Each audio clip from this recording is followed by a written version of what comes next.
रमेश अपने पिता और अपनी पत्नी के साथ गांव में रहता था। वह घर में कम ही रहता था क्योंकि उसका काम शहर में रहता था, इसलिए वह अपने घर वालों से मिलकर शहर वापस चला जाता था। बाबूजी, आप सीता का ख्याल रखिएगा। मैं कुछ ही दिनों में छुट्टी लेकर ऑफिस से आऊँगा आप लोग से मिलने के लिए। और हाँ, मैं फ़ोन करता रहूँगा बात करने के लिए। इसके बाद रमेश शहर चला जाता है और वह वहीं पे रहता था क्योंकि उसे ऑफिस का काम करना पड़ता था। रमेश को अपने घर की बहुत ही याद आती थी और वह अपनी पत्नी और अपने पिता को बहुत ही मिस करता था। रमेश की पत्नी बहुत ही दुष्ट और दरिद्र रहती थी। वह अपने ससुर को हमेशा डांटती फटकारती रहती थी। वह रमेश के सामने बहुत ही अच्छे से व्यवहार करती थी, लेकिन उसके जाते ही अपने ससुर को बहुत ही पीटती थी और गाली देती थी। लेकिन उसका ससुर अपने बेटे की इज्जत बचाने के लिए किसी को कुछ नहीं बोलता था। और वहीं सीता का एक दूसरे लड़के के साथ अफेयर चलता था और वह उससे मिलने के लिए जंगल में जाती थी। तुम कहाँ थे इतने दिनों से? मैंने तुम्हें कितनी बार कॉल किया लेकिन तुमने मेरा कॉल नहीं उठाया। क्या तुम्हें मेरी बिल्कुल भी याद नहीं आती? अब यहाँ पे चुप क्यों खड़े हो? बोलो। अरे मेरी जान। गुस्सा मत करो, मैं तुमसे ही प्यार करता हूँ। बस कुछ कामों में मैं बिजी था, इसलिए नहीं कॉल कर पाया और मिलने नहीं आ पाया। चलो, मैं तुम्हारे घर किसी दिन टाइम निकाल कर आता हूँ। जब तुम्हारा ससुर नहीं रहेगा तब बताना। सीता घर आती है और वह अपने पति को कॉल करती है और उससे कुछ बातें करती है। और वो कॉल भी केवल पैसों के लिए करती है और वह रमेश से कुछ पैसे मांगती है। लेकिन जैसे ही रमेश उससे पिताजी के बारे में पूछता है, वह वैसे ही फ़ोन काट देती है और वो वहाँ से हेलो हेलो करता रह जाता है। जब देखो तब केवल अपने पापा के बारे में पूछते रहेंगे। मेरी तो कोई चिंता ही नहीं है। ये नहीं कि कुछ पैसे भेज दें, लेकिन इन्हें उस चीज़ से तो कोई मतलब ही नहीं रह गए। केवल पिताजी पिताजी पिताजी। तभी कुछ देर बाद वह अपने ससुर के पास जाती है। अरे बेटा, तुम कहाँ थी? मैं तुम्हें कब से ढूंढ रहा था। बाजार से कुछ लाना है तो बता दो, मैं बाजार ही जा रहा हूँ। मैं उधर से लेता आऊँगा। और आज रात को खाना क्या बनेगा बता दो, तो वो सब्जी भी मैं लेते आऊँगा। जहर लेते आना बाजार से, वही खा लेंगे दोनों लोग। जब देखो तब खाना खाना खाना खाना, और कुछ तो जैसे समझ में ही नहीं आता है। जाइए, जो लाना होगा लेकर आइएगा, हमसे मत पूछिए कुछ यहाँ पर।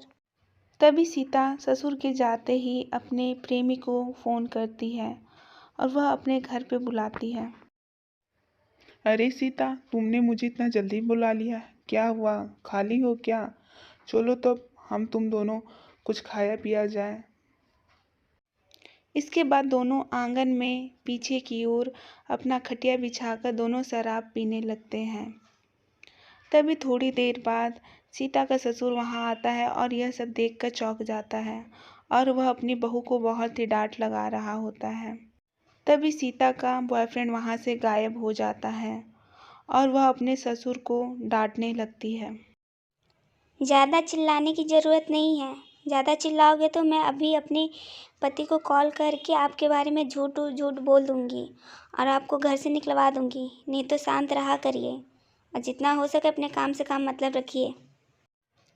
तभी सीता अपने पति को कॉल करके अपने ससुर के बारे में झूठ झूठ बोल देती है कि उसका ससुर उसके ऊपर गंदी नज़रें रखा है। यह सब बातें रमेश सुनकर बहुत ही चिंतित हो जाता है और वह अपने गांव में वापस आ जाता है। देखो रमेश, तुम्हारे चले जाने के बाद पिताजी मुझे बहुत ही छेड़ते हैं और मेरे पास हमेशा रहने की कोशिश करते हैं। अब मुझे इनके साथ डर लगता है। मुझे नहीं रहना इनके साथ। पिताजी, आपको बिल्कुल भी शर्म नहीं आती है? सीता आपकी बेटी जैसी है और आप उसके ऊपर गंदी नज़र रखे हुए हैं।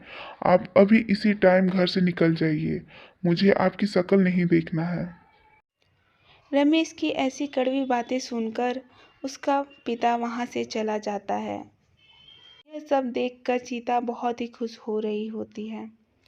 तभी वह रमेश से कुछ बातें करने के बाद अपना फ़ोन बिस्तर पर ही छोड़कर बाथरूम में जाने के लिए बोलती है।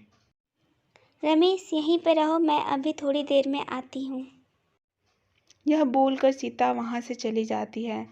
तभी उसके जाते ही उसका फ़ोन बजने लगता है और रमेश उसका फ़ोन देखकर उठा लेता है और फ़ोन पर सीता का प्रेमी होता है, जिसकी वजह से पूरी सच्चाई की जानकारी रमेश को मिल जाती है और उसे सीता का असली रूप पहचान में आ जाता है।